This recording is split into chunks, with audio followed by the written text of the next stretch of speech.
Enseguida les presento a nuestro invitado de hoy, que es médico, que trabajó durante un cuarto de siglo, o sea, un rato largo, como cirujano especializado en medicina digestiva, pero su interés en el funcionamiento del cerebro después le ha convertido en uno de los máximos investigadores de la inteligencia humana. Hoy es uno de los expertos más demandados por las empresas y administraciones públicas para dar conferencias, seminarios sobre asuntos tan cruciales como el liderazgo, la creatividad, la innovación empresarial, la gestión del cambio. Tiene ya varios libros en el mercado, entre ellos Reinventarse, lo tengo aquí encima de mi mesa, que ya ha vendido 60.000 ejemplares y ha sido traducido a 10 idiomas, prueba de que el asunto interesa en todas partes. Ahora Yo es otro, del que ha vendido también 20.000 ejemplares en un mes. Luego tiene Madera de líder, Vivir es un asunto urgente. En fin, doctor Alonso Puig, buenas tardes. Muy buenas tardes. ¿Alonso es apellido? Es apellido. Pues sí. Nombre, es apellido. Sí, sí. Mario Alonso Puig. Eso es. Le tengo que llamar doctor Alonso. No, Mario, por favor. Bueno. Usted dígame lo que quiera, que yo haré lo que me parezca oportuno. Muy bien, vale. Los invitados les llamo siempre de usted. Muy bien. Y doctor. Muy bien. Bueno, bienvenido. Muchas gracias. Por cierto, ¿sabe usted que viene el día más triste del año, Mario? ¿Sí? Eso ha dicho un señor de la Universidad de Cardiff, que ha combinado diferentes variables: clima, salario, las deudas, tiempo transcurrido desde Navidad y patín patán, y dice 16 de enero, el día más triste del año. Bueno, a mí no me lo parece. ¿Ve? Para nada. ¿Será que el pensamiento positivo es bueno al final? Sí. Sí. ¿Qué es lo que le llevó a usted a reinventarse, como dice el título de su libro? Es decir, dejar una especialidad como la cirugía digestiva y pasar a este otro campo. Cuando entré en medicina, como no sabía nada de medicina, pues me compré un libro de historia de la medicina, publicado por el profesor Lainentralgo, y leí que médicos griegos, pues en siglo VII antes de Cristo, habían descubierto que se podía curar con la palabra. Ajá. Aquello me impresionó profundamente y me di cuenta de que en la facultad, cuando ya entré allí, no me hablaban para nada de esto, no me hablaban de emociones, no me hablaban de cercanía, y me dediqué a estudiarlo por mi cuenta, a investigar, etcétera, etcétera. Claro, fueron pasando los años, fui aprendiendo bastantes cosas, y llegó un momento en el que empecé a aplicar ciertas metodologías en mis enfermos. Y empezaron ellos a notar cambios, tanto físicos como a nivel emocional, en su ilusión, etcétera. Y me dijeron, oiga, ¿y esto usted cómo no lo lleva a públicos más grandes? ¿Por qué no lo lleva a las empresas? Y dije, pues porque yo soy médico, soy cirujano, no veo qué hago ahí. Y usted podría ayudar a muchas personas. Bueno, pues empecé a ir a algún sitio, me invitaron, daba una conferencia aquí, otra allí, aquello fue creciendo. Efectivamente, llegó un punto en que dije, yo tengo que ahora tomar una decisión, y elegí seguir con lo que estoy haciendo ahora. Bueno, los procesos del sistema digestivo y del cerebro sabemos que son los que gastan más energía, ¿no?, en el ser humano. Sí. ¿Qué más tienen en común el cerebro y las tripas? Tienen mucho en común. Se sabe, por ejemplo, que en el tubo digestivo existe un cerebro que puede ser autónomo del cerebro que tenemos en la cavidad craneana. Es un cerebro en el sentido de que tiene una serie de plexos, los que se llaman plexos de Meissner y Auerbach, segregan sus propios neurotransmisores, segregan sus propias hormonas y pueden independizarse. Sabemos además que existe una conexión muy profunda con este cerebro, entre este cerebro digestivo y lo que se llama la ínsula de Ryle, que es una estructura cerebral en las profundidades del lóbulo temporal fundamental en los sentimientos. Por eso esa frase tan del mundo anglosajón, lo siento en las tripas, ¿no? Hay la sensación de que en el fenómeno intuitivo puede existir una conexión a estos niveles. Y además hay un cierto traspase o trasvase de terminología, ¿no? A veces decimos que alguien es visceral en su comportamiento, y eso solo, ¿no?, es muy visceral, o que piensa con el estómago o con las tripas, o cuando estamos nerviosos hablamos de que tenemos mariposas en el estómago, no en el cerebro, ¿no? Eso es, por supuesto. De hecho, los estados emocionales intensos uno normalmente no los nota en el brazo, ni los nota probablemente en el riñón. Ahora, en el tubo digestivo siempre. Por cierto, hablando del tubo digestivo y de esa capacidad que seguramente muchos ignoran y que acaba usted de describirnos, ¿tendrá algo que ver con lo bien que se siente la gente la gente de vida, como se decía antes, cuando acaba de comer muy bien? Sí. ¿La alegría que da comer bien? Por supuesto. O la mala leche, con perdón, que tienen los que nunca comen y pasan hambre para estar delgados siempre. Sí, es curioso porque, por ejemplo, en medicina, sobre todo en cirugía, es muy importante alimentar a una persona lo antes que se pueda a través del tubo digestivo. No es lo mismo usar nutrición parenteral, aunque tenga las mismas calorías y los mismos ingredientes, por llamarlo de alguna manera, que a través del tubo digestivo, porque sabemos que la alimentación a través del tubo digestivo pone en marcha el sistema inmunitario, el sistema que nos protege frente a bacterias, virus y tumores. Y, por supuesto, segrega, por ejemplo, serotonina. La serotonina es una hormona clave en los estados de ánimo, son las más importantes. Bueno, el doctor Mario Alonso Puig es experto en psiconeuroinmunobiología. ¿Qué es eso? Exactamente. O sea, si voy fraccionando las palabras, pues ya vemos por dónde va, ¿no? Psiconeuroinmunobiología, pero así todo junto, ¿qué significa? Significa que el sistema inmunitario, el sistema que nos repara de las lesiones, que nos defiende frente a las agresiones, para activarse utiliza el sistema nervioso, estructuras físicas, todo lo que es el cerebro y el neuroeje y todos los nervios. Tengamos en cuenta que tenemos 45.000 kilómetros de nervios en un ser humano, es que se dice pronto. 45.000 kilómetros. Es una barbaridad, y casi el mismo número en cuanto se refiere a vasos sanguíneos. Y claro, esa estructura cerebral se activa a través de procesos mentales. Por eso la mente, a través del sistema nervioso, afecta a lo que es la inmunobiología, afecta al sistema inmune e incluso podría afectar hasta el material genético. Eso dice usted. También que los estados de ánimo negativos generan daño cardiovascular y digestivo, además de favorecer la impotencia y la infertilidad, escribe en su libro. Sí. Los estados de ánimo reflejan cambios emocionales, y las emociones son estados corporales que implican niveles hormonales radicalmente diferentes. Cuando una persona, por ejemplo, está permanentemente en estado de ira o permanentemente en estado de desesperanza, segrega una cantidad excesiva de una hormona que se llama cortisol, y el cortisol daña los huesos, daña la musculatura, daña el sistema inmunológico y obviamente sobrecarga el corazón. Los estados de ánimo donde una persona está más ilusionada, más calmada, también se asocian a constelaciones hormonales radicalmente distintas, mucho más serotonina, beta-endorfina, dopamina. Es decir, no son inocuos para nada nuestros estados de ánimo. Lo que entiendo menos es que pueda llegar a experimentarse incluso un cambio genético. Todo lo demás, vale, pero el genético no lo entiendo. Es que es un descubrimiento relativamente reciente.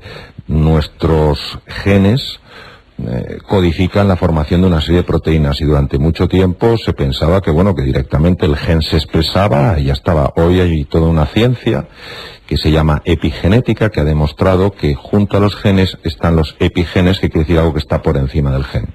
¿Qué es un epigen? Pues un epigen es como un enchufe que puede estar, un interruptor puede estar en on o en off. Si el interruptor está en on, el gen se expresa, pero si está en off, no se expresa. Es muy interesante que unos genes sí se expresen, y es muy interesante que unos genes, en caso de tenerlos, no se expresen, porque pueden dar lugar a mutaciones.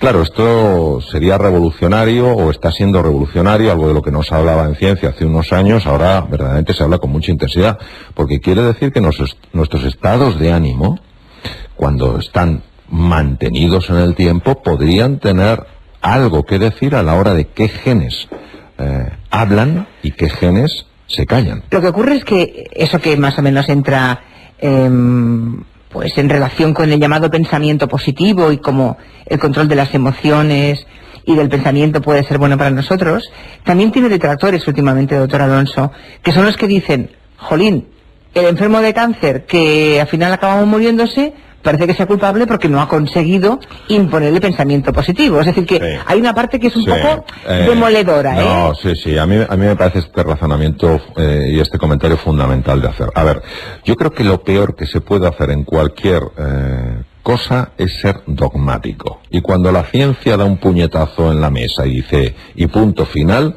ojo. hay que tener una tremenda humildad porque estamos hablando a veces de enigmas y a veces de verdaderos misterios.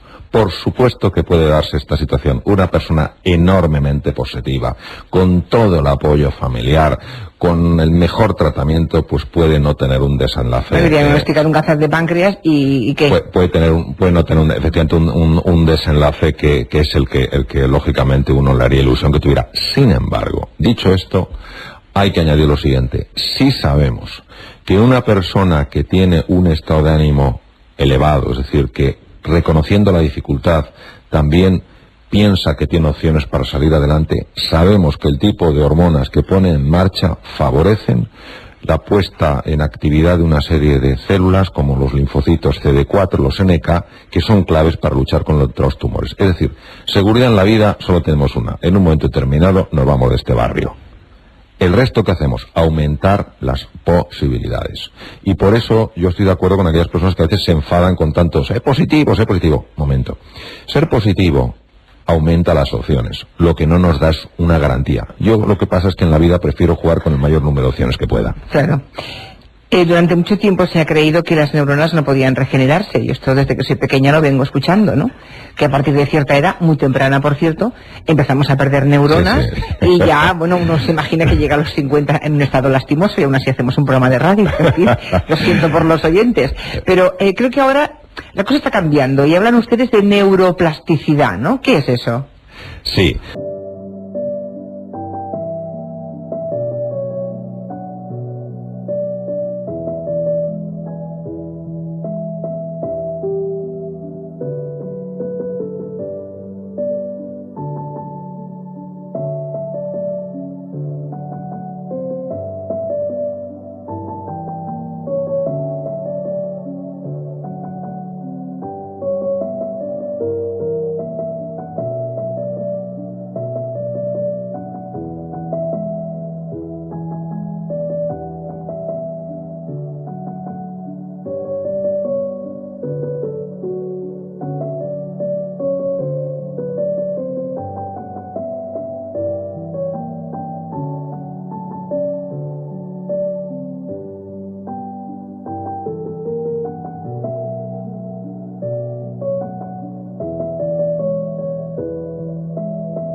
Efectivamente se pensaba que llegaba un momento en edades tempranas en las que el cerebro no solamente ya no evolucionaba, sino que involucionaba. Y esto es porque la complejidad de una célula nerviosa, una neurona, es tal, recordemos que se conecta con un promedio de otras, con 10.000 neuronas diferentes, pues claro, esto es imposible. ¿Qué se ha descubierto? Se ha descubierto la neuroplasticidad. ¿Qué es la neuroplasticidad? Y por supuesto estoy hablando en adultos. La capacidad de formarse nuevas conexiones. ¿Qué es la neurogénesis? La capacidad de formar nuevas neuronas. ¿Por qué? ¿Porque se reproducen? No, las neuronas no se reproducen. Porque se generan a partir de células madre que están situadas en las cavidades cerebrales. Estas células emigran a ciertos lugares y ahí se transforman en neuronas. Fantástico. Sí. Sí. Bueno, pues nos da una alegría. Oye, yo cuando me enteré me llevé una alegría tremenda. Sí. Por cierto, eso de que usamos una parte muy pequeña de nuestro cerebro, ¿es verdad? También desde que soy pequeña lo escucho. Usamos un 10% del cerebro. Siempre he pensado que era una majadería. Sí, yo también lo he pensado por una sencilla razón. Solo puede conocer uno cuál es el 10% si conoce el 100%. Exacto. Si no conocemos el 100%, ¿cómo vamos a decir lo que es el 10%? Lo que no cabe... ¿Y por qué conocemos el cerebro? ¿Hasta dónde podemos conocer? ¿El 40, el 30? Científicamente hablando. Yo creo que, a ver, yo calculo que podemos conocer igual un 6%. ¿Un 6? O un 7, sí, por una razón muy sencilla. Es decir, el problema con el cerebro es el siguiente. Si se coge la neurona A, se puede saber exactamente lo que hace la neurona A. Si se coge la neurona B, se sabe exactamente lo que hace la neurona B. Pero cuando se las pone a hablar entre ellas, se produce algo que se llama la emergencia de propiedades de la naturaleza. Es como el oxígeno y el hidrógeno, cuando se unen forman agua que es radicalmente distinta. Sabemos los núcleos cerebrales, ya empezamos con las técnicas de tomografía, emisión de positrones, resonancia magnética.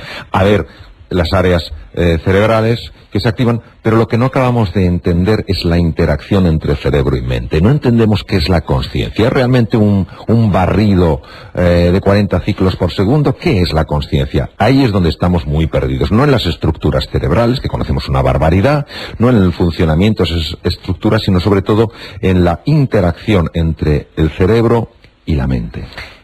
Me va usted hablando de Dios a este paso, ¿eh? Pues podemos, si quiere, desde luego. No. ¿Un médico puede plantearse eso seriamente? Ah, yo sí. Yo, por supuesto, creo en la presencia de Dios, sí. ¿Pero en esas conexiones, incluso? Es que el cerebro se puede interpretar de dos maneras. Se puede interpretar como la explicación de todo, o se puede interpretar como un instrumento de una complejidad extraordinaria que permita la conexión con cosas que a lo mejor trascienden el cerebro. Es decir, si yo cojo una radio, oigo música e abro la radio e intento buscar el origen de la música en el interior, no hay. Sin embargo, sabemos que hay unas ondas que necesitan algo muy especial, que es un aparato de radio, para que podamos escuchar. Yo sí creo que hay algo más elevado que nos trasciende. Podemos llamarlo Dios, podemos llamarlo universo, podemos llamarlo consciencia, podemos llamarlo uno, podemos llamarlo lo que queramos. Y creo que es una parte perfectamente compatible con montones de formas de pensar. Creo que el problema es cuando nos convertimos en dogmáticos y pensamos que somos los que poseemos la verdad y tenemos además que imponerla a los demás. Y creo que un científico no tiene por qué para nada estar...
separado de esa idea. Por ejemplo, el propio Albert Einstein era una persona tremendamente trascendente en sus planteamientos. No hay más que leer un poco su obra y es así. Montones de científicos lo han expresado. Lo mismo que para mí de válido tiene un científico que dice que no cree en Dios. Creo que el problema es cuando hablamos de lo uno o lo otro y nos peleamos. Es mucho más lo uno y lo otro. Ahí demostramos que alguna conexión entre la A y la B no funciona, ¿no?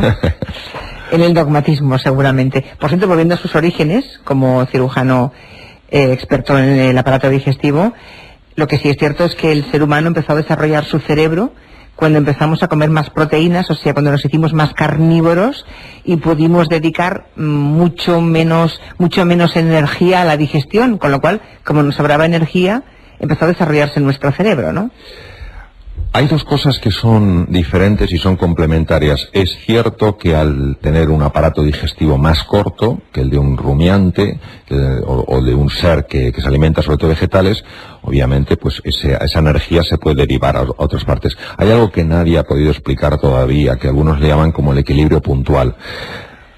Una cosa es el Homo habilis, hace 2 millones de años, que efectivamente, como consecuencia que comía carne, tuvo un desarrollo cerebral mayor, y otra cosa es el Homo sapiens sapiens. El Homo sapiens sapiens, que apareció hace 150.000 años en el este de África, tenía algo radicalmente distinto al resto de las especies. Es lo que se llama la mente simbólica. ¿Qué es la mente simbólica? La mente simbólica es fundamentalmente la mente lingüística. Nosotros no podríamos tener la mente que tenemos si no tenemos lenguaje. Nadie ha podido explicar hoy en día cómo se produjo ese tipo de especie, que es igual a que somos nosotros. ¿De dónde surgió esa nueva mente, esa nueva forma de procesar la realidad? Desde mi punto de vista, y aquí tengo que decirlo obviamente con mucha humildad porque no soy ningún experto en este campo, creo que hay algo que todavía sigue siendo un enigma. Y por eso habla usted en sus libros del poder de las palabras. y dice una cosa que también lingüistas muy eminentes han dicho, como Chomsky, es que el lenguaje crea las ideas, ¿no? Crea la realidad. Las palabras abren cajones emocionales, escribe el doctor Mario Alonso Puig, de forma rápida y automática. Es decir, sin palabras no hay ideas. No, efectivamente, la mente racional no se puede entender sin lenguaje. O sea, una persona que usa 1500 palabras para expresarse, forzosamente es una persona que tiene pocas ideas. No, una persona que utiliza un número reducido de palabras lo que tiene es reducida la capacidad de ver más posibilidades en su vida. Por tanto, pocas ideas. Ideas a lo mejor no son pocas ideas, a lo mejor son ideas que no le ayudan a ver nuevas posibilidades. Entonces, no diría yo tanto pocas ideas como mejor ideas de menor alcance. ¿Pero podemos llegar a sentir cosas para las que no tenemos palabras que etiqueten? Sí, lo que pasa es que ese tipo de experiencias son experiencias que se consiguen, por ejemplo, a través de la meditación profunda, a través de el ensimismamiento en la naturaleza o con la música, y son experiencias que se llaman precisamente inefables, porque trascienden el lenguaje. Ya, pero pocas, ¿eh? Pocas y muy difíciles de experimentar, muy difíciles de experimentarse. ¿Cómo se desinstala el software cerebral que no funciona? Porque eso es muy interesante,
en reinventarse, de que pues tenemos en nuestro cerebro a lo mejor algún programa basura, una parte del software que no funciona. Y entonces, ¿cómo podemos liberarnos o deshacernos de esa parte de programa cerebral que no nos aporta nada, al contrario, que emite mucho ruido en nuestra vida diaria? Sí. Hay que trabajar a dos niveles. El primer nivel es lo que se llama el nivel de la cosmovisión y el segundo nivel es el nivel de los estados de ánimo. ¿Qué es la cosmovisión? La cosmovisión es el mundo que yo he creado y de acuerdo al cual vivo. Yo tengo una percepción del mundo y una percepción de mí mismo que para mí es la realidad. No mi realidad, sino es la realidad. Y hay una serie de creencias que las vivimos como certezas a nivel inconsciente que pueden ser profundamente limitantes. Hay creencias de tipo global, el mundo es, y hay creencias que se llaman de identidad, yo soy. Hace falta un trabajo de observación de uno mismo para darse cuenta de hasta qué punto detrás de conductas que nos están limitando en la vida hay ideas que vivimos como realidades. Y el segundo nivel son los estados de ánimo. Los estados de ánimo implica cómo utilizo el lenguaje, cómo interpreto, cómo evalúo. Segundo, cómo utilizo mi biología. Tiene muchísima importancia, por ejemplo, el ejercicio físico a la hora de estabilizar las emociones. Y tercero, dónde pongo yo mi atención. Si entro en un sitio y solo estoy viendo lo que me falta, lo defectuoso y lo negativo, o también puedo girar mi atención y ver otras cosas valiosas. Porque, claro, el estado de ánimo es el que favorece que una determinada cosmovisión se ensanche o se haga más pequeñita. Vale, complejo todo eso, ¿eh? Está bien. Bueno, antes de despedir al doctor Mario Alonso Puig, tenemos aquí a Nuria Torreblanca, que ha estado siguiendo sus intervenciones y tomando nota para hacernos ahora un perfil, para que le pongan cara Muy bien. y forma a nuestro invitado. Mario Alonso Puig viste traje verde oscuro, corbata verde manzana y camisa azul celeste, a juego con la correa del reloj de azul marino. Parece que los colores de su vestuario le escuchen para reinventarse también y competir unos con otros. El doctor tiene rasgos ligeramente orientales, ojos rasgados y muy oscuros, cejas pobladas y el pelo negro, muy liso, disciplinado con la raya del lado. Mario tiene una boca generosa, por lo expresiva, por los labios carnosos y por los dientes bien alineados. La frecuencia con la que sonríe le ha dejado secuelas, una pequeña arruga en el rictus y una libretita para apuntar conceptos mientras sonríe, no sea que se le olvide algo. Las gafas de montura fina no ocultan ninguno de sus rasgos. Es más, quedan en segundo plano ante la presencia de su mirada, directa, afable y sobre todo muy limpia. De todos los enigmas y misterios que nos ha desvelado Mario, la existencia del cerebro digestivo es la más inquietante de todas. Quizá por eso, para no chafar el cerebro estomacal, se sienta con la espalda muy recta, como si de niño hubiera tenido un profesor que le machacara con lo de la postura corporal. Unido a sus exquisitos modales de gentleman, no es de extrañar que Mario Alonso quiera convencernos de que la vida puede ser maravillosa, como decía Andrés Montes. Por lo menos esta entrevista sí que lo ha sido. ¿Algo que reprocharle a Nuria Torreblanca? No, ¿verdad? Nada que reprochar y mucho que agradecer. Bueno, le leo, estaba yo repasando así muy por encima todo lo que a través de Facebook y Twitter hemos recibido, y tengo muchas de cal y alguna arena también. Muy bien. Dice, lógico. Sí, pues no sé, por ejemplo, dice por aquí que le está encantando escucharle. Marian Torres dice que solamente...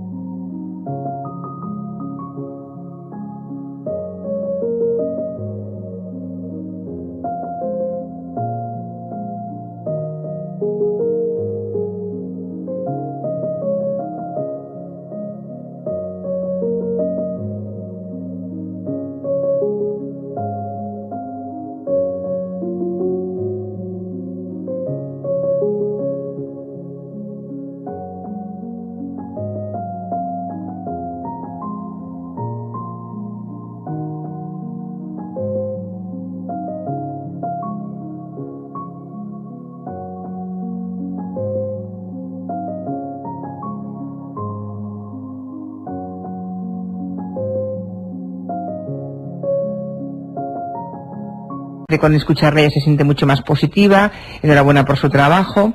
Otro dice que su voz le recuerda a la de Eugenio, que tiene esa voz grave como la de Eugenio, sí. Otro dice que es curioso que crea usted en Dios como científico. Bueno, yo conozco muchos científicos creyentes, por otra parte, ¿no? Antonio dice que cuando él tenía ansiedad, lo primero que hacía por la mañana al afrontar el día era vomitar por los nervios. Sí. Imagino que corroborando esa conexión, ¿no? Entre el cerebro y tal. Y la vida. Luego dice por aquí Bartolomé Bellbona, que es cardiólogo, y le pregunta, en recuperación, ¿recuperar lingual? Lo siento, pero es que no lo entiendo esto. Falta un par de palabras, doctor Bellbona, y no puedo leerle. Luego tengo por aquí un oyente llamado Alejandro Ortega, que dice que le estamos dando cancha a una persona que divulga de forma reinterpretativa las investigaciones de otros. No sé exactamente qué quiere decir. Bueno, pues que dices, es estupendo verle cómo habla, pero mezclar la fe con la neuropsicología no parece muy científico, dice Alejandro Ortega. De una manera, creo que hay veces que generamos compartimentos estancos, que decimos lo uno o lo otro, y a veces lo uno y lo otro. Me permito recordar que el mejor neurocirujano probablemente que ha habido en el mundo, el profesor Penfield, creador del Instituto Neurológico Montreal, era un hombre absolutamente agnóstico. Fue una persona que desarrolló técnicas para la epilepsia, con lo cual el enfermo está despierto mientras lo operan, y en sus publicaciones al final puso el cerebro es la costura del alma. Ser positivo, con eso acabamos, lo escribe José María Ruiz en Twitter, no es garantía de éxito, pero aumenta las posibilidades. Y a mí me gusta tener muchas opciones. Es una frase que dijo usted y que resume a modo de titular este oyente que nos ha hecho trabajo de resumen ya. Doctor Alonso Puig, gracias por acompañarnos. Muchas gracias. Hasta la próxima. Buenas tardes. Buenas tardes.